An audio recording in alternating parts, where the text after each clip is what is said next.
Is it the baby?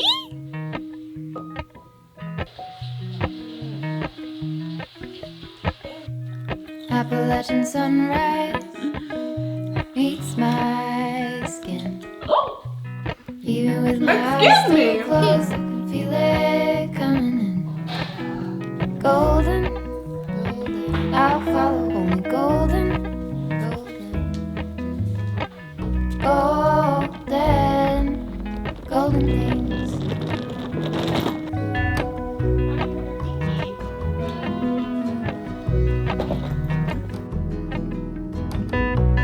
Mountain Laurel high fives for miles in spring. You crazy, crazy woman. You're trying to travel with kids? Crazy girl. No, it is doable. I have done it. I've traveled with my daughter, who's now a toddler, when she was a newborn, baby, toddler. I've done road trips, camping, stayed at a hotel, stayed out of town, flown, even had to do a transfer flight. So I feel pretty well versed in different things I have discovered that work for us. Disclaimer, every mom and baby are so different, and what works for me might not work for you, or you might not just want to use my tips because you might not feel comfortable with them, and that's okay. This is just what I found really, really works for me, and I want to share it because if you're watching this, you're probably trying to travel with kids. My first number one life-changing tip, I literally could not live my life without this, with how I go and visit family once a month for a week, because we room share. And I have an independent sleeper. I did sleep train my baby at 6 months, and she has slept in her own room in a crib ever since. I know this is not the case for everyone, but if you have an independent sleeper and you are going to travel and you're room sharing, or maybe you just need something to kind of darken the room, because if you sleep train, your baby probably sleeps in a dark environment with a sound machine. This big gadget that does break down so you can travel with it, you can bring it on a plane, is the Slumber Pod. It runs out of stock all the time, so if I can find a link for it, I will link it down below. In essence, it is a little baby tent to go over a pack and play. It completely blacks out any light, so if you are room sharing and you don't have any blackout blinds, this can allow your baby toddler to sleep in a room that is light but dark for them. I did start using this when my daughter was about probably 6 or 7 months old, and she is 2 now, and we still use it. I'm gonna use it up to the point that she, wants to bed share with me, because I feel like that's the next step. She doesn't try to leave her crib even though it's open. My daughter doesn't try to get out of a pack and play, and so these are things that make me feel comfortable with it. The other thing I will say is this is not a tent for camping or to use in a room where you cannot control the climate, because of course you want to be very confident that the room is under 71 degrees, probably anything from 65 to 71 is gonna be a good zone for this tent, because yes, it can contain a little bit of heat. If it is 71, 72 in the room, I will do just a diaper and a blanket and a pillow for my daughter. It works really, really well for us. I can totally understand if you feel uncomfortable having your baby in a little tent where you can't see them, but for us, it works. It is an amazing option for an independent sleeper and you have a room sharing little situation. I will also link the pack and play I got. I got one of the cheaper pack and plays off Amazon, and I did add a little, not mattress, but a little soft pad to it, and that's been our setup for, oh my God, a year and a half. My other tip with this is if you are room sharing, and my daughter sleeps with a loud rain noise sound machine, which makes me have to pee all throughout the night, and so I wear earplugs loosely. I can definitely still hear my daughter. I have, those mom instincts where I hear anything and wake up for any noise, so I feel comfortable doing this, and it allows her to have the same setup we have at home when we're traveling, and I can be in the room and not pee every 2 seconds. Number 2, a sound machine for traveling. If you do have a newborn, there are those little, battery operated ones that you can attach to a stroller if you're out and about. Those are really helpful for the younger years, but right now we just use the Hatch sound machine, which I kind of have a love and hate relationship with. they tend to glitch for me with all the updates, but it is all in all a product I use every single day. The reason I love this for traveling is the Hatch app does have an option for you to listen in on the baby toddler. You can't see them like a camera, but it is great that it has the option of like a sound machine, and you can, you know, listen to it to hear when your toddler wakes up. If you have a baby that likes to climb out of cribs, then I definitely would suggest bringing just a like traditional, like I have my little Nanit camera. I have done that to make sure that everything's good, but right now I just listen in on the Hatch sound machine, or I just stay close to her room when she's napping. Number 3, I always keep our routine and schedule the same, and so whatever her, you know, nap schedule is going on at the moment, so she's doing like a 12 to 2 nap usually. Try to be consistent with it. If I'm doing a road trip, I will plan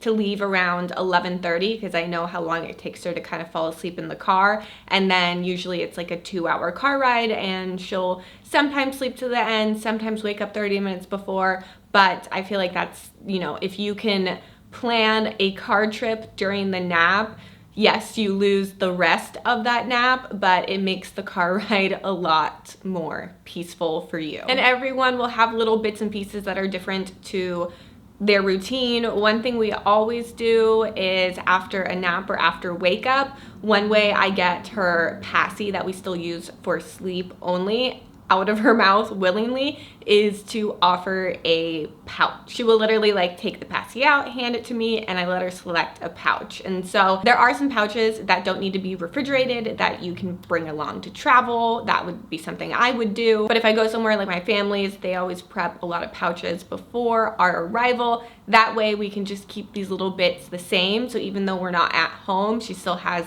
at-home experiences. Number 4, like I said, I try to plan if I'm doing a road trip to have a big chunk of that time during her nap time. It just makes it more peaceful, but of course it doesn't always work out that way. I've had her not nap only one time in a 2.5-hour car ride, which was really rough. So in this case, I would definitely have some special select toys that are just for travel or the car ride that can help keep your baby toddler entertained. Some of my favorites are ones that aren't too like messy or loud, like these little popper toys.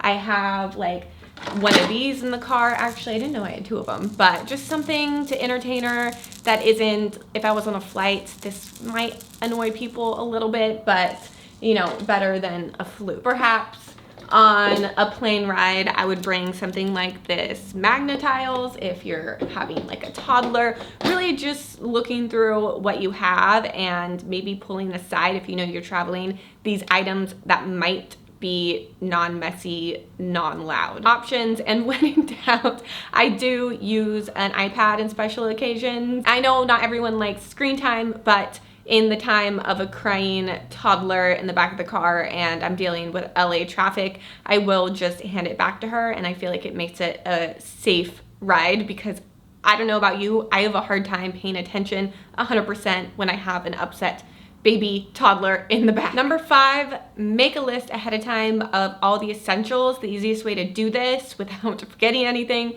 is to go through a regular day and write down all the items you know you use every single day, and it'll kind of help you streamline it if you just go, you know, step by step throughout a normal day. Make an essential list, you know, at least a few days to a week before your travel plans.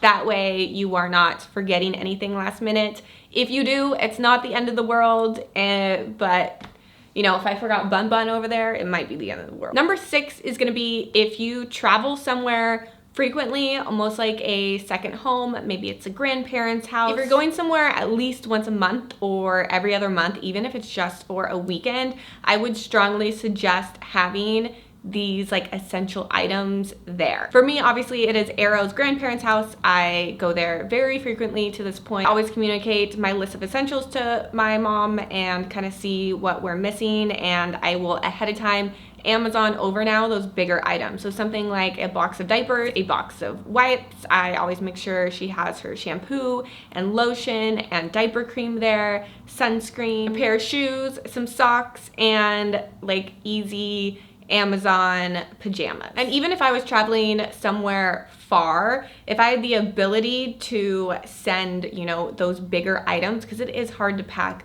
that many diapers if you're staying for, I don't know, 4 days. Whole suitcase is gonna be full with diapers and wipes and, you know, all those essential items. So if you could just ship those beforehand, I would recommend that. I know it's not always an option, but even, you know, say if I was going to Hawaii with a toddler, I probably would end up buying, you know, diapers and wipes there. I would just have enough for maybe like a 1 to 2 day period. My next tip is what to pack clothing wise for a newborn, baby, toddler, yourself to make it really easy. My suggestion, I know I mention this all the time, those Amazon pajamas, I think they're called Varnet Baby. I'll link them down below.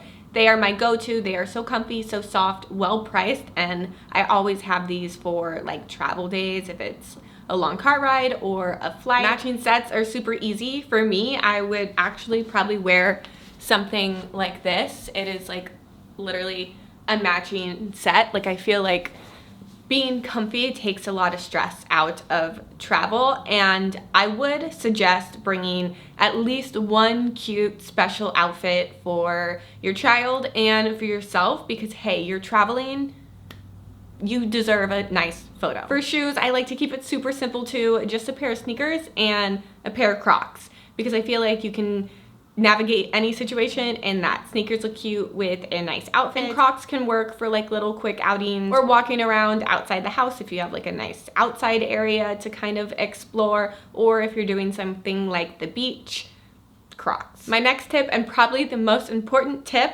is do not get stressed if the routine and schedule gets messed up. I know I said I like to keep to a schedule and a routine, really just to keep things as similar to home in a new environment. I feel like it can help a child just regulate better, but you're out of town. You're probably gonna wanna see different things, and you know, your schedule might not perfectly align, and maybe your baby doesn't nap in this new environment.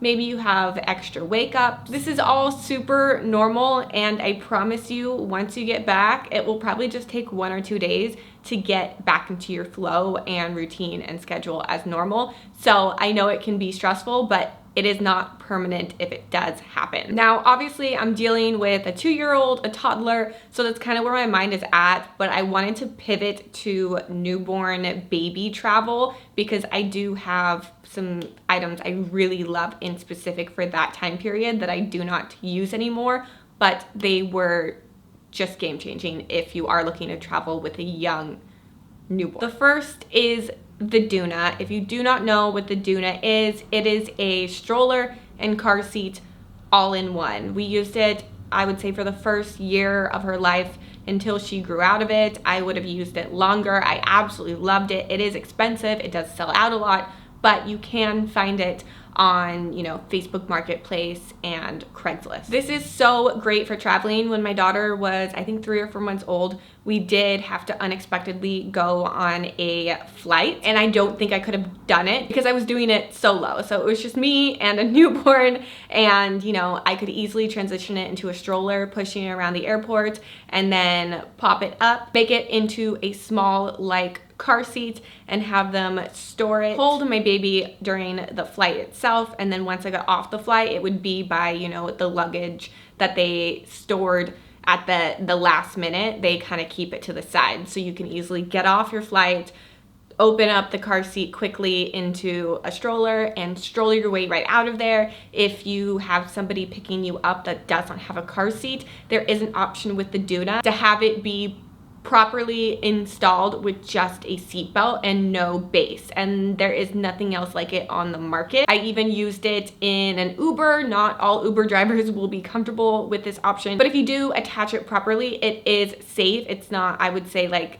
the ideal way to do it every single day. Definitely get the base with it for your own car, but there would have been no way by myself to have a newborn, a stroller, and a car seat lugging through the airport. I mean, I guess I could have done it, but the Doona like saved me. My other tip is if you are traveling with a newborn, make sure you call your doctor and make sure that they're at that age to handle the change in pressure and I did call my pediatrician, and the pediatrician gave me great advice. I was breastfeeding at that point, but if you are bottle feeding, you can still do this. So for takeoff and landing, the change in pressure can, you know, make your ears kind of hurt, and their suggestion was to bottle feed or breastfeed or use a pacifier during takeoff and landing, and it will help your newborn baby be able to regulate the pressure in their ears, because it can be painful for them. And I breastfed pretty much an entire 2-hour flight because I was so stressed that it was going to be painful for her.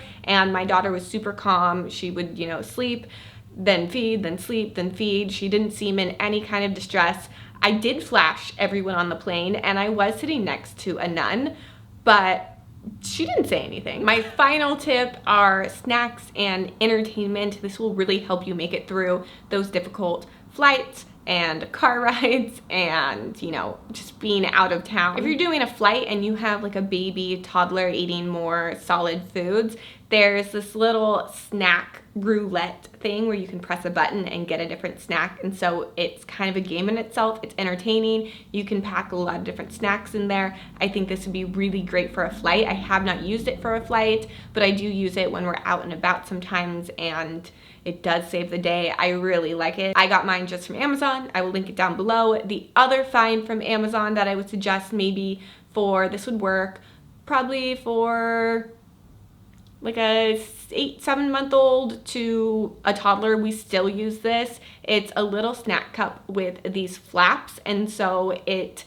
minimizes the mess of snacks. So if you have like a younger baby who's doing, you know, some solids, you could do some puffs or some yogurt melts in there. If you have more of a toddler, you can do pretzels or fruit, which might go bad. You can really get creative with it. I'm all about, while traveling, finding options that can entertain your newborn baby toddler without causing a mess, because if you're out and about, it will relieve a lot of stress if you are not leaving a mess everywhere you go. Those are all of my go-to travel secrets. I really hope they helped you. I hope that you found this video entertaining. If you have any questions I did not get to in this video, leave them in the comments down below. If you want to check out anything I spoke about, check the video description and let me know what you would like to see from me next. I wish you the best of luck on your travels, and, you know, prepare yourself as best as possible, but know that no matter how prepared you are, it will be